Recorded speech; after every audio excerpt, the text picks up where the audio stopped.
জাতীয় থেকে আন্তর্জাতিক প্রান্তিক জনপদ থেকে নগর চারপাশে ঠিক কি ঘটছে এই মুহূর্তে তা নিয়ে আয়োজন এখন চারদিক। আপনাদের সঙ্গে আছে আমি অন্যয় কর্মকার। ক্ষমতার অপব্যবহার করে পূর্বাচল নতুন শহর প্রকল্পে সরকারি জমি বরাদ্দ নেওয়ার অভিযোগে সাবেক প্রধানমন্ত্রী শেখ হাসিনা সহ ১২ জনের বিরুদ্ধে দুর্নীতি মামলার রায় আগামী ২৭ নভেম্বর। রোববার ঢাকার বিশেষ জজ আদালত ৫-এর বিচারক মোহাম্মদ আব্দুল্লাল মামুন এ তারিখ ঘোষণা করেন। রাজুকের পূর্বাচল নতুন শহর প্রকল্পে সরকারি প্লট বরাদ্দে শেখ হাসিনা এবং তার পরিবারের সদস্য সহ ২৩ জন ব্যক্তির বিরুদ্ধে অনিয়ম ও দুর্নীতির অভিযোগ ওঠে। পূর্বাচল নতুন শহরের ২৭ নম্বর সেক্টরের কূটনৈতিক জোনের আশপাশে শেখ হাসিনা, তার ছেলে সজীব ওয়াজেদ জয়, মেয়ে সাইমা ওয়াজেদ পুতুল এবং বোন শেখ রেহানা, রেহানার ছেলে রাদওয়ান মুজিব সিদ্দিক ববি ও মেয়ে আজমিনা সিদ্দিকের নামে প্লট বরাদ্দ দেওয়া হয়েছে। গত বছরের ডিসেম্বর থেকে সব অভিযোগের তদন্ত শুরু করে দুর্নীতি দমন কমিশন। চলতি বছরের ১০ মার্চ ৬ মামলায় ২৩ জনের বিরুদ্ধে অভিযোগপত্র প্রস্তুত করে দুদক। পরে ৩১ জুলাই থেকে ঢাকার চতুর্থ ও পঞ্চম বিশেষ জজ আদালতে আসামিদের বিরুদ্ধে অভিযোগ গঠনের মাধ্যমে বিচার কার্যক্রম শুরু হয়।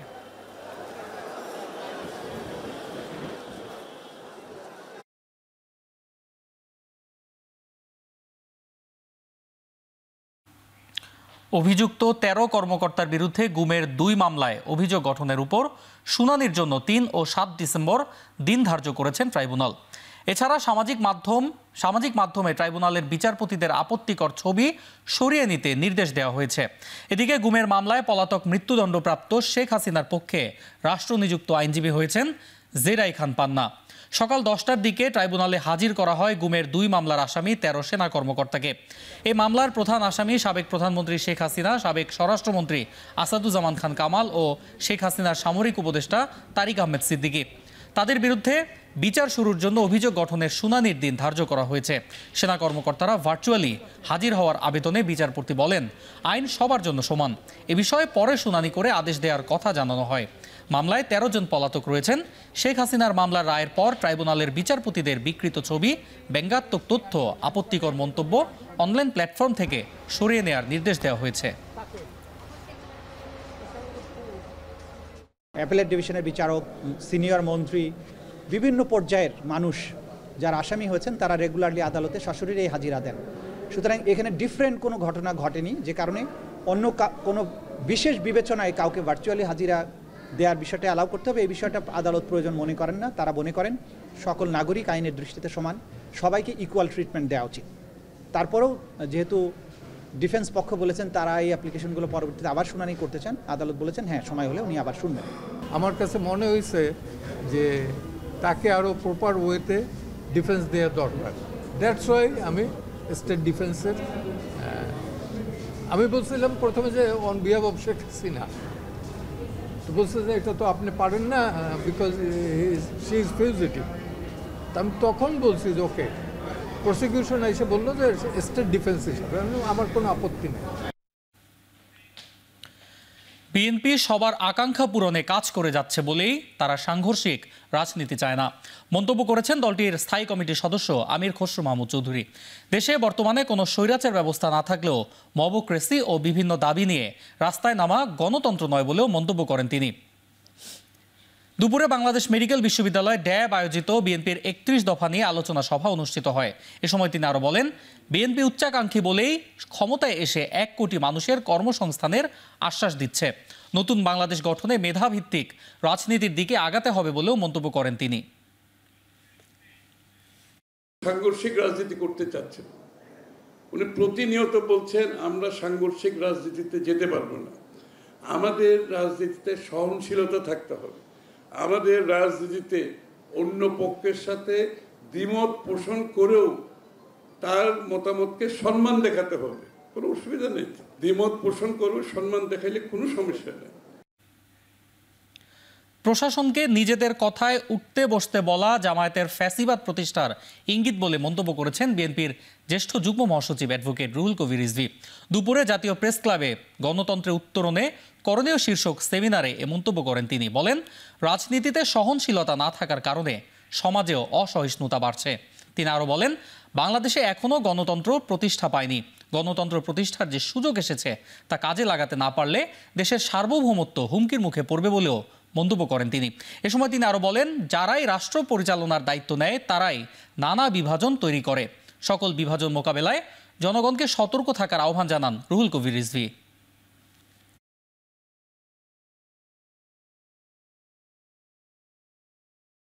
আমি একটি রাজনৈতিক দলের শুনলাম যে আমাদের কথায় প্রশাসন উঠবে বসবে।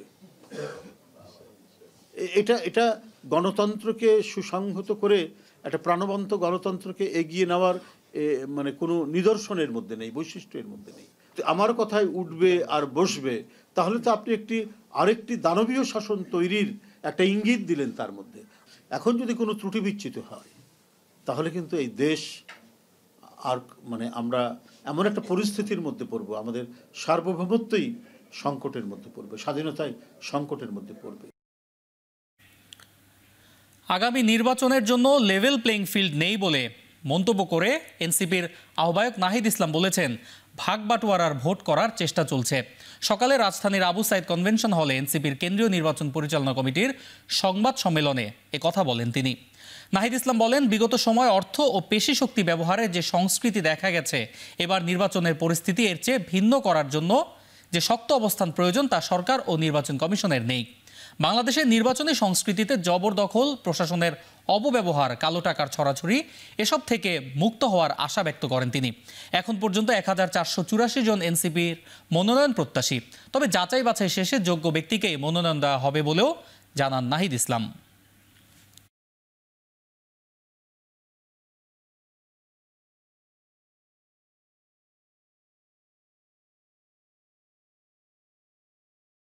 যে এই নিরপেক্ষ সুষ্ঠু নির্বাচনের জন্য নির্বাচন কমিশনের এবং সরকার এবং প্রশাসনকে যে শক্ত অবস্থানে থাকা প্রয়োজন সেটা আমাদের কাছে মনে হচ্ছে না। জুলাই সনদকে দর কষাকষি করে বাংলাদেশের বিভিন্ন রাজনৈতিক দল, যে দলগুলো এখন মুখোমুখি দাঁড়িয়েছে, একসময় তারা বন্ধু ছিল, তারা কিন্তু একটা চক্রান্ত করছে। এই নির্বাচনকে একটা ভাগবাটোয়ারা, একটা সাজানো নির্বাচন, একটা সমঝোতার নির্বাচনে করার পরিকল্পনা করছে। নির্বাচনের আগে আইন শৃঙ্খলা অবনতির শঙ্কা নেই বলে জানিয়েছেন স্বরাষ্ট্র উপদেষ্টা জাহাঙ্গীর আলম চৌধুরী। তিনি বলেন, আইন শৃঙ্খলা পরিস্থিতি উন্নতির দিকে গেছে। সচিবালয়ে আইন শৃঙ্খলা সংক্রান্ত কোর কমিটির বৈঠক শেষে উপদেষ্টা আরও বলেন, অন্তর্বর্তী সরকার কোনো অস্ত্রের লাইসেন্স দেয়নি, নবায়নও করেনি।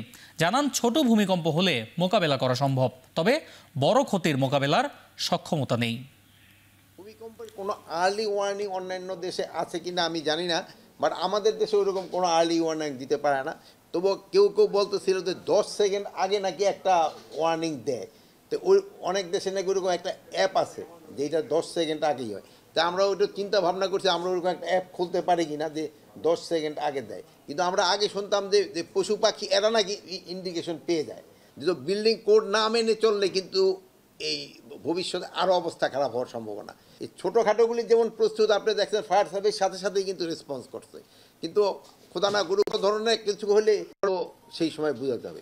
আর দোয়া করেন যেন বড় ধরনের কোনোটা যেন না হয়। দেশের আইন শৃঙ্খলা রক্ষায় এবং সুষ্ঠু নির্বাচন করতে নির্বাচন কমিশনকে সেনাবাহিনী সর্বাত্মক সহযোগিতা করবে বলে জানিয়েছেন সেনাপ্রধান জেনারেল ওয়াকারুজ্জামান। সকালে ঢাকা সেনানিবাসের আর্মি মাল্টিপারপাস কমপ্লেক্সে আয়োজিত অনুষ্ঠানে বীরত্বপূর্ণ কাজ ও বাহিনীতে অসামান্য অবদানের জন্য 64 সেনা সদস্যকে পদক এবং 75 মুক্তিযোদ্ধা পরিবারকে সম্মাননা প্রদান অনুষ্ঠানে কথা বলেন তিনি। সেনাপ্রধান বলেন, মুক্তিযোদ্ধাদের দেখানো পথ অনুযায়ী দেশের স্বার্থে, দেশের মানুষের কল্যাণে কাজ করে যাবে সেনাবাহিনী।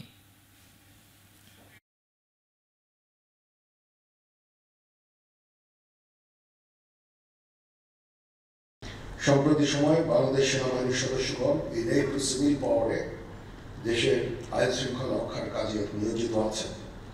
আমরা সামনে একটা নির্বাচনের দিকে যাচ্ছি, সেই নির্বাচনে আমরা যথাযথভাবে ইনশাআল্লাহ সরকারকে সর্বতভাবে সহযোগিতা করব, নির্বাচন কমিশনকে সহযোগিতা করব, যেন আমরা সুন্দর একটা নির্বাচন পেতে পারি। আগামী 25 নভেম্বর 80টি দেশি পর্যবেক্ষক সংস্থাকে সংলাপে ডেকেছে ইসি। একই দিনে জাতীয় নির্বাচন এবং গণভোট আয়োজন ইসির জন্য চ্যালেঞ্জ হবে বলে মনে করছেন কমনওয়েলথ মহাসচিব। সকালে নির্বাচন ভবনে সিইসি ও কমনওয়েলথের বৈঠক শেষে ব্রিফিং করেন ইসি সচিব আক্তার আহমেদ। এ সময় সংস্থাটির মহাসচিব শার্লি বচওয়ে আশা প্রকাশ করেন ইসি এসব দায়িত্ব সুষ্ঠুভাবে পালন করবে। নির্বাচনের বিশ্বাসযোগ্যতা জরুরি বলেও মন্তব্য করেন সংস্থাটির প্রতিনিধি। এ সময় প্রবাসী ভোটিং নিয়ে ইসির চলমান উদ্যোগকে প্রশংসনীয় বলেও মন্তব্য করেন তারা। বৈঠকে সংস্থাটির পক্ষ থেকে ইসি চাইলে যে কোনো ধরনের সহযোগিতা করবে বলেও জানানো হয়।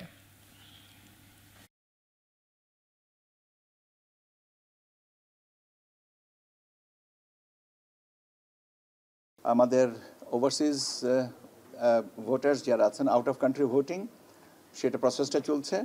এটা প্রথম ইনক্লুশন 53 বছরের ইতিহাসে এটা শুনে বলা হয়েছে এবং ওনারাও এটা আমাদের প্রত্যাশিত বিষয়টা সম্পন্ন হবে বলে ওনারাও আশাবাদ করেছেন। প্রবাসী অবজারভার্স যারা আছেন বিদেশ থেকে আসবেন, তাদের ক্ষেত্রেও আমরা বলেছি যে আমরা স্বাগত জানাচ্ছি এবং আসবেন, এবং আমরা আশা করি যে আমাদের এবারের যে free, fair, credible, participatory election যেটা হচ্ছে সেটা সম্পর্কে আমরা একটা ভালো রেজাল্ট পাবো।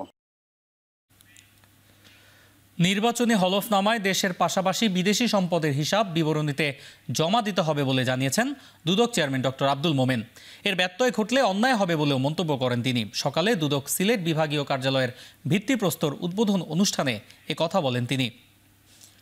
পরে কবি নজরুল অডিটোরিয়ামে গণশুনানিতে অংশ নিয়ে দুদক চেয়ারম্যান জানান, 5 আগস্ট পরবর্তী সময়ে দুর্নীতির বিরুদ্ধে মানুষের যে প্রত্যাশা তৈরি হয়েছে তা পূরণে শতভাগ দুর্নীতিমুক্ত সমাজ গড়তে কাজ করছে দুদক। যদি গণমানুষের প্রত্যাশা পূরণ না হয় তাহলে জাতির সাথে প্রতারণা হবে বলেও আরও জানান তিনি।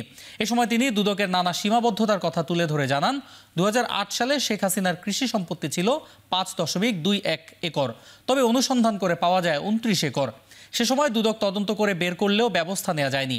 গণশুনানিতে বিভিন্ন দপ্তরের কর্মকর্তা ছাড়াও নানা শ্রেণী পেশার মানুষ অংশ নেন।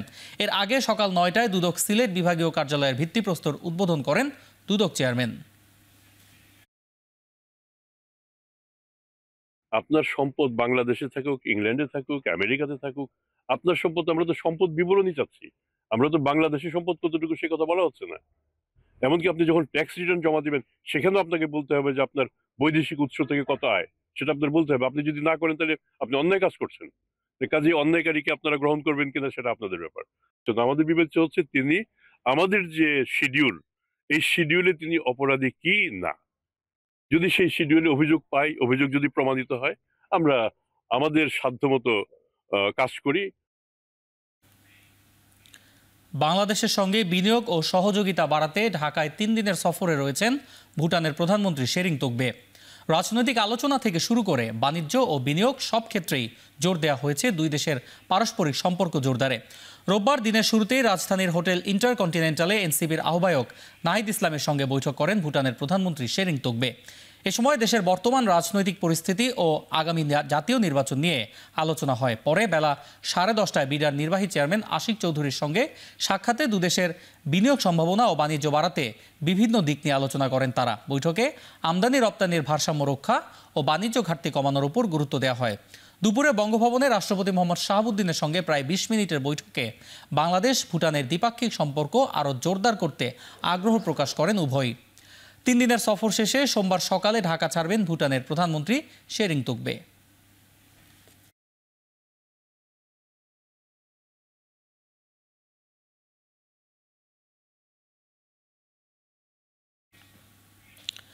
রাজধানীর হোটেল ইন্টারকন্টিনেন্টালে ভুটানের প্রধানমন্ত্রী শেরিং তোগবের সঙ্গে দেখা করেছেন বাংলাদেশে অধ্যয়নরত ভুটানের শিক্ষার্থীরা।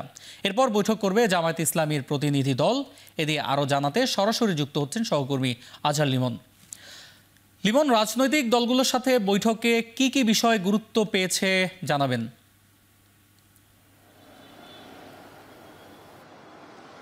অন্যয় আমরা দেখছি যে ভুটানের প্রধানমন্ত্রী শেরিং তোগবের দ্বিতীয় দিনের সফরের কেন্দ্রবিন্দু হয়ে উঠেছে এই হোটেল ইন্টারকন্টিনেন্টাল। সকাল থেকেই এইখানে আমরা দেখছি যে বিভিন্ন সরকারি যারা কর্মকর্তা রয়েছেন, উপদেষ্টা রয়েছেন এবং একই সঙ্গে রাজনৈতিক দলের প্রতিনিধিদের সঙ্গে একের পর এক বৈঠক করছেন সফররত ভুটানের প্রধানমন্ত্রী। সকালে যেটি আমরা দেখেছি যে জাতীয় নাগরিক পার্টির যিনি আহ্বায়ক নাহিদ ইসলাম, তার সঙ্গে যে প্রতিনিধি দল ছিল দলটির, তারা এই ভুটানের প্রধানমন্ত্রীর সঙ্গে সাক্ষাৎ করেছেন। এরপরে একই দিনে সরকারের অন্তত 2 জন উপদেষ্টা এবং বিনিয়োগ উন্নয়ন কর্তৃপক্ষের যিনি চেয়ারম্যান তার সঙ্গেও বৈঠকটি হয়েছে। কিছুক্ষণ আগে আমরা দেখলাম যে বাংলাদেশে যে প্রায় 200-র বেশি শিক্ষার্থী বাংলাদেশের বিভিন্ন শিক্ষা প্রতিষ্ঠানে অধ্যয়ন করেন, বিশেষ করে মেডিকেল কলেজে, বেশিরভাগ কিছু ইঞ্জিনিয়ারিং কলেজেও তারা অধ্যয়ন করেন ভুটান থেকে বাংলাদেশে এসে। তারা তাদের প্রধানমন্ত্রীর সঙ্গে সাক্ষাৎ করতে কিছুক্ষণ আগে ঢুকলেন, আমরা দেখলাম, এবং এই বৈঠকটি কিন্তু চলছে। আমাদের হাতে যে বৈঠক যেই সূচিটা আছে, আর কিছুক্ষণের মধ্যেই এখানে বাংলাদেশ জামাত ইসলামীর প্রতিনিধি দল আসবে এই সফররত ভুটানের প্রধানমন্ত্রীর সঙ্গে সাক্ষাৎ করতে, এবং আমরা যেটি জানতে পেরেছি জামাতের যিনি আমির ডক্টর শফিকুর রহমান উনি আসবেন এই প্রতিনিধি দলের নেতৃত্ব দিতে। এবং রাত 8টার দিকে বিএনপির একটি প্রতিনিধি দল আসবেন এবং তারা কিন্তু এই ভুটানের যিনি প্রধানমন্ত্রী তার সঙ্গে আলাপ আলোচনা করবেন। নাহিদ ইসলামের সঙ্গে কি বৈঠক হয়েছে কিছুক্ষণ আগে, নাহিদ ইসলাম এই একই জায়গায় কমনওয়েলথের যিনি সেক্রেটারি জেনারেল তার সঙ্গে বৈঠক করে যখন বের হচ্ছিল, আমরা সকালের বৈঠক নিয়েও আলাপ আলোচনা করছিলাম। এটি একটি সাধারণ বা একটা বলা যায় যে রুটিন সফর, এবং বাংলাদেশ এবং ভুটানের মধ্যে একটা ঐতিহাসিক সম্পর্ক আছে সেই 1971 সাল থেকে, যেই কারণে বাংলাদেশের এই গণঅভ্যুত্থান পরবর্তী রাজনীতি, অর্থনীতি, আর্থসামাজিক পরিস্থিতি, কি পরিকল্পনা, এগুলো কিন্তু ভবিষ্যতে যারা বাংলাদেশের নেতৃত্ব দেবেন, এই রাজনৈতিক দল যারা আছেন তাদের নেতাদের সঙ্গে ভুটানের প্রধানমন্ত্রী সেই বিষয়টি কিন্তু সহবাগ করছেন। নাহিদ ইসলাম আমাদেরকে সেটি জানিয়েছেন। আর জামাত এবং বিএনপির যারা প্রতিনিধি দল তারা আসলে তারা কি বৈঠক করে তখন জানা যাবে। তবে কিছুক্ষণ আগে পররাষ্ট্র মন্ত্রণালয় থেকে একটা যৌথ ব্রিফিংয়ের একটা খসড়া আমাদের কাছে পাঠানো হয়েছে। সেখানেও আমরা দেখলাম যে অনেকগুলো বিষয় কিন্তু সেখানে উল্লেখ করা হয়েছে, এবং তার মধ্যে কিন্তু এটা গুরুত্বপূর্ণ যে বাংলাদেশ এবং ভুটান নতুন করে গতকাল প্রধান উপদেষ্টার কার্যালয়ে নতুন করে যে দুটি বোঝাপড়া সই করেছে, একটি হলো ব্যান্ডউইথ ইন্টারনেট এবং টেলিকমিউনিকেশন ব্যবসার ক্ষেত্রে, সেই বিষয়টির সঙ্গে আরও কোথায় কোথায় এই ব্যবসা বাণিজ্য বিস্তৃত করা যায় এই বিষয়গুলো নিয়ে এই রাজনৈতিক দলের নেতারাও আলাপ আলোচনা করবেন, এটা আমরা বুঝতে পারছি তাদের সঙ্গে কথা বলে। তো অন্য এই ছিল হোটেল ইন্টারকন্টিনেন্টাল থেকে এই ভুটানের প্রধানমন্ত্রীর এই ঢাকা সফরের আমার কাছে এখন পর্যন্ত থাকা সবশেষ। দেশ ও জনগণের স্বাধীনতা রক্ষায় আগামী নির্বাচন অত্যন্ত গুরুত্বপূর্ণ উল্লেখ করে সবাইকে ঐক্যবদ্ধ থাকার আহ্বান জানিয়েছেন বিএনপির ভারপ্রাপ্ত চেয়ারম্যান তারেক রহমান। রোববার চীন মৈত্রী আন্তর্জাতিক সম্মেলন কেন্দ্রে জাতীয় ইমাম ও খতিব সম্মেলনে এ কথা বলেন তিনি। এ সময় আগামী নির্বাচনে ইমাম, খতিব ও মুয়াজ্জিন সহ সকল আলেমের সমর্থন চান তারেক রহমান। বলেন, বিএনপি সবসময় ইসলাম বিরোধী তৎপরতার বিরুদ্ধে সোচ্চার। লাখ লাখ ইমাম, খতিবদের বাইরে রেখে দেশের টেকসই উন্নয়ন সম্ভব নয় উল্লেখ করে তারেক রহমান বলেন, বিএনপি দেশ পরিচালনার সুযোগ পেলে ইমাম, খতিবদের ন্যায্য দাবি মেনে নেবে। দীর্ঘ 1.5 দশকের তাবেদারি শাসন শোষণের মাধ্যমে আরও একবার প্রমাণিত হয়েছে, ঈমান, ইসলাম এবং দেশের স্বাধীনতা সার্বভৌমত্ব রক্ষা করতে হলে আমাদের ঐক্যের বিকল্প নেই। সুতরাং দেশ এবং জনগণের স্বাধীনতা সুসংহত করার জন্য আগামী জাতীয় নির্বাচন অত্যন্ত গুরুত্বপূর্ণ এবং তাৎপর্যপূর্ণ। আদর্শ সমুন্নত রেখে রাষ্ট্র এবং সরকার পরিচালনায় বিএনপির মূল মন্ত্র হবে ইনশাল্লাহ ন্যায়পরায়ণতা। সিলেটের কানাইঘাটের লোভাছড়া সীমান্তে ভারতীয় খাসিয়াদের গুলিতে জামাল উদ্দিন নামে এক বাংলাদেশি নিহত হয়েছেন। পুলিশ জানায়, কানাইঘাট উপজেলার কান্ধলা বাংলাটিলা গ্রামের জামাল উদ্দিন শনিবার সকালে বাড়ি থেকে বের হয়, এরপর আর ফিরে আসেনি। রাতে লোভাছড়া সীমান্তে এক ব্যক্তির লাশ পড়ে থাকতে দেখে পুলিশকে খবর দেন স্থানীয়রা। পরে বিজিবির টহল দল বাংলাদেশ সীমান্তের ভেতর গুলিবিদ্ধ অবস্থায় তার মরদেহ দেখতে পায়। পুলিশ জানায়, বাগান থেকে অবৈধভাবে সুপারি আনতে গেলে ভারতীয় খাসিয়াদের ছোড়া গুলিতে নিহত হন জামাল উদ্দিন। এ সময় পালিয়ে যায় তার সঙ্গে থাকা আরও দুজন। নিহতের মরদেহ উদ্ধার করে ময়নাতদন্তের জন্য সিলেট ওসমানী মেডিকেল কলেজ হাসপাতালের মর্গে পাঠানো হয়েছে।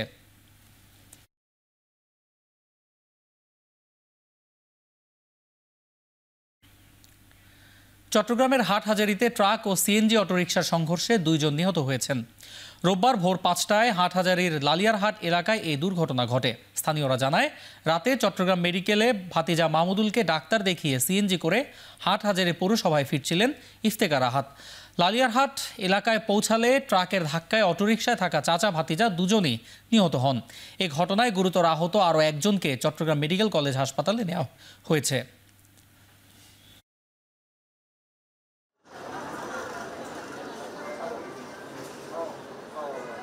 গাজীপুরের শিমুলতলিতে পণ্যের বাড়তি দাম নিয়ে বাকবিতণ্ডার জেরে এক শিক্ষার্থীকে মারধর করায় কুটির শিল্প ও বাণিজ্য মেলায় ব্যাপক ভাঙচুর চালিয়েছে ডুয়েট শিক্ষার্থী ও স্থানীয়রা।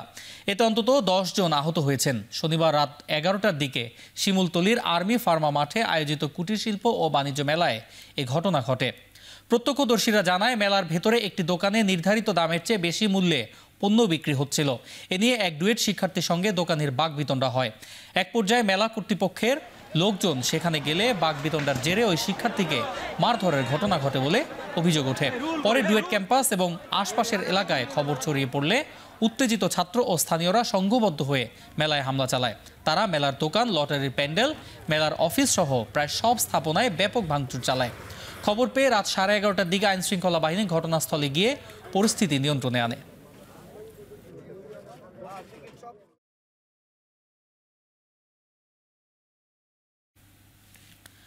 ভূমিকম্পের পরিপ্রেক্ষিতে সিলেট, চট্টগ্রাম ও নরসিংদী এলাকায় সব ধরনের ড্রিলিং কার্যক্রম 48 ঘন্টার জন্য স্থগিত রাখার নির্দেশ দেওয়া হয়েছে বলে জানিয়েছে বাংলাদেশ তেল, গ্যাস ও খনিজ সম্পদ কর্পোরেশন।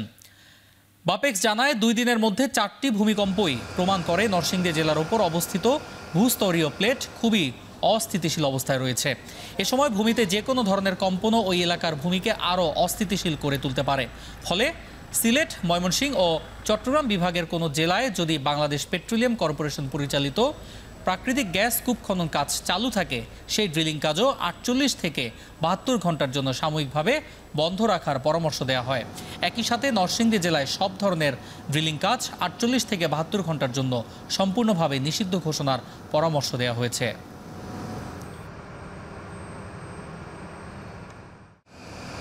দেশের বাইরের খবর। ভূমিকম্প আতঙ্ক কাটছে না এশিয়া জুড়ে। মিয়ানমার ও থাইল্যান্ডের পর এবার ভূমিকম্পে কাঁপল ইন্দোনেশিয়া। ইন্দোনেশিয়ার আবহাওয়া বিভাগ জানায়, রোববার দেশটির উত্তরের হালমাহেরা অঞ্চলে 5.2 মাত্রার ভূকম্পন অনুভূত হয়। তবে এই ঘটনায় তাৎক্ষণিক কোনো হতাহতের খবর পাওয়া যায়নি। এর আগে স্থানীয় সময় সকালে 5.3 মাত্রার ভূমিকম্পে কেঁপে ওঠে মিয়ানমার ও থাইল্যান্ড। এর উৎপত্তিস্থল ছিল মিয়ানমারের দাওয়াই অঞ্চল থেকে 267 কিলোমিটার দূরে। তবে ভূমিকম্পের ঘটনায় কোনো প্রাণহানি বা ক্ষয়ক্ষতির খবর পাওয়া যায়নি।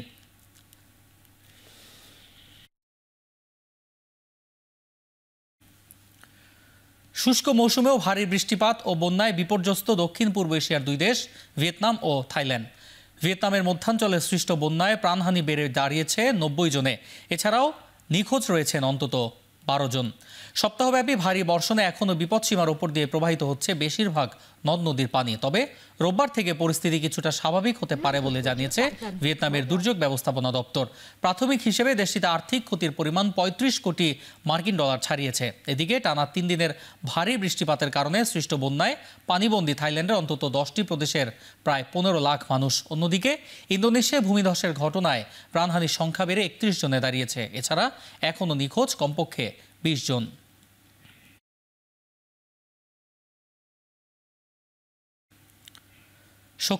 শক্তিশালী সাইক্লোনে বিপর্যস্ত অস্ট্রেলিয়া নর্দার্ন টেরিটরি। ঝোড়ো বাতাসে বিদ্যুৎ বিচ্ছিন্ন হয়ে পড়েছেন 19,000 মানুষ। প্রাদেশিক রাজধানী ডারউইন সহ বিস্তীর্ণ এলাকায় শনিবার রাতভর চলে সাইক্লোনের দাপট। এ সময় বাতাসের গতি পৌঁছায় ঘন্টায় সর্বোচ্চ 205 কিলোমিটারে, জানিয়েছে অস্ট্রেলিয়ার কেন্দ্রীয় আবহাওয়া বিভাগ। ক্যাটাগরি 3 ঝড়ের তাণ্ডবে রাস্তাঘাট তলিয়ে যায় এবং ক্ষতিগ্রস্ত হয় অসংখ্য স্থাপনা। তবে কোনো হতাহতের ঘটনা ঘটেনি। শেকড় উপড়ে পড়েছে বিপুল সংখ্যক গাছপালার, নষ্ট হয়েছে আবাদি শস্য।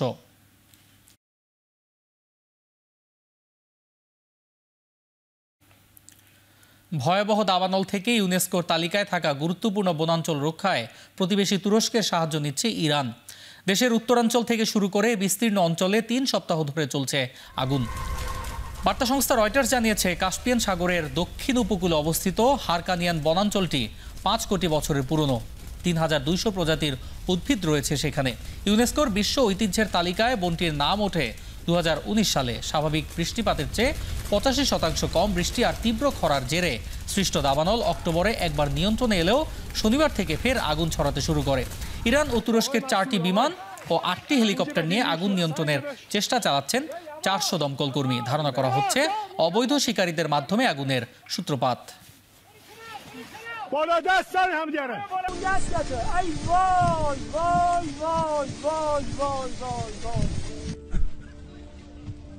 যুদ্ধবিরতির মধ্যেই গাজায় বিভিন্ন প্রান্তে হামলা চালিয়ে যাচ্ছে ইসরায়েল। শনিবার আইডিএফের বিমান হামলায় প্রাণ গেছে শিশুসহ 24 বেসামরিক নাগরিকের। যদিও ইসরায়েলি কর্তৃপক্ষের দাবি, হামলায় হামাসের 5 শীর্ষ কর্মকর্তা নিহত হয়েছেন। তবে এ বিষয়ে কোনো প্রতিক্রিয়া না জানালেও যুদ্ধবিরতি কার্যকর রাখতে যুক্তরাষ্ট্রের হস্তক্ষেপ চেয়েছে হামাস। আল জাজিরার খবর, যুদ্ধবিরতির পর থেকে 44 দিনে প্রায় 500 বার এটি লঙ্ঘন করেছে আইডিএফ। এছাড়া এ সময় গাজায় ইসরায়েলি হামলায় প্রাণ গেছে শিশুসহ 342 ফিলিস্তিনের, আহত প্রায় 800।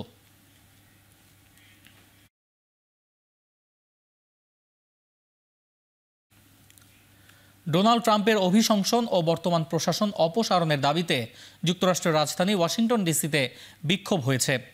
শনিবার ডিসির লিঙ্কন মেমোরিয়ালের সামনে রিমুভ দ্য রেজিম শীর্ষক প্রতিবাদ সভার পর র্যালি বের করেন বিক্ষোভকারীরা। এ সময় ট্রাম্পকে পদচ্যুত করার পাশাপাশি তাকে দণ্ড দেওয়ারও দাবি উত্থাপন করা হয়। ট্রাম্প বিরোধী এই বিক্ষোভের নেতৃত্ব দিয়েছে প্রান্তিক সংগঠন রিমুভাল কোয়ালিশন। সভায় বক্তব্য দিয়েছেন টেক্সাসের প্রতিনিধি ও জনপ্রিয় রাজনীতিবিদ আল গ্রিন। বিক্ষোভ শুরুর আগে সভায় প্রতিবাদী পরিবেশনা নিয়ে হাজির হন ড্রপকিক মারফিস ও আর্থ টু ইভের শিল্পীরা।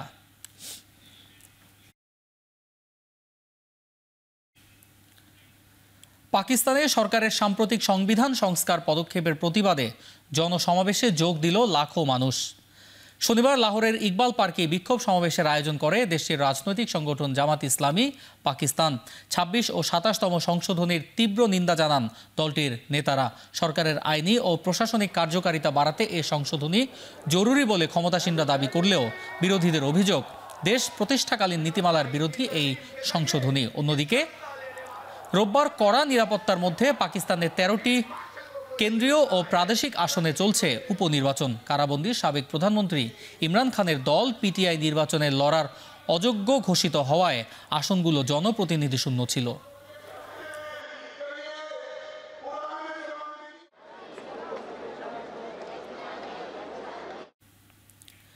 113 বছর আগে ডুবে যাওয়া বিশ্ববিখ্যাত জাহাজ টাইটানিকের যাত্রীর স্বর্ণখচিত ঘড়ি নিলামে বিক্রি হলো রেকর্ড 17,80,000 পাউন্ডে। শনিবার ইংল্যান্ডের হেনরি অলড্রিজ ও সান অকশনিয়ারিজের নিলামে বিক্রি হয় 18 ক্যারেট স্বর্ণের অনিন্দ সুন্দর ঘড়িটি। 1912 সালের 14 এপ্রিল আটলান্টিক মহাসাগরে টাইটানিক তলিয়ে যাওয়া রাতে 2:20 মিনিটে থেমে যায় ঘড়িটির কাঁটা।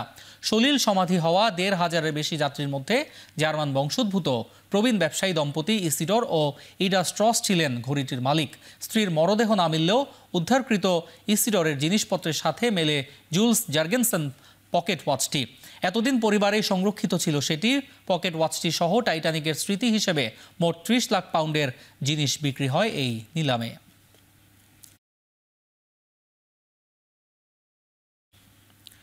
চলতি বছর চীনের বক্স অফিসের আয় 46 বিলিয়ন ইউয়ান ছাড়িয়ে গেছে। বছর শেষে বক্স অফিসের আয়ের লক্ষ্য 50 বিলিয়ন ইউয়ান। এরই মধ্যে বছরের শেষ প্রান্তের নতুন চলচ্চিত্রগুলো বড় পর্দায় আসার শেষ মুহূর্তের প্রস্তুতি চলছে। প্রাথমিক পরিসংখ্যান অনুযায়ী এই মাসে 50টিরও বেশি চলচ্চিত্র মুক্তির অপেক্ষায়। এগুলো বেশিরভাগই আন্তর্জাতিক চলচ্চিত্র উৎসবে এরই মধ্যে বেশ আলোচনায় এসেছে, যার মধ্যে অন্যতম girl, the সানরাইজেস on us all, resurrection অন্যতম। বিশ্লেষকরা বলছেন, সাম্প্রতিক বছরগুলোর মন্দা কাটিয়ে চীনের চলচ্চিত্র বাজার এবছর বেশ ব্যবসা সফল হয়েছে।